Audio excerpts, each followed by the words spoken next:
Bumuelta ang pamunuan ng Manila International Airport Authority sa lumabas sa isang pahayagan na kinumpirma umano ng NBI na may sindikato ngang nasa likod ng umano'y laglag bala sa NAIA.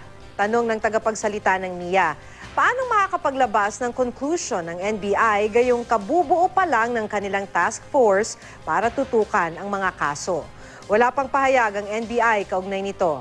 Sa kabila nito, kinumpirma rin ng NIA na nakatanggap ng pagbabanta ang airport police na may masama raw na mangyayari kapag hindi nasolusyonan ang problema. Pinapatrace na raw nila ngayon kung sino ang nasa likod ng pagbabanta. Ang Office for Transportation Security naman naaalarma raw dahil tila nagiging alibay na lang ang umano'y laglag bala ng ilang pasaherong nagdadala talaga ng bala. Sa ngayon, nasa 11 screener ng OTS ang sumasailalim sa investigasyon.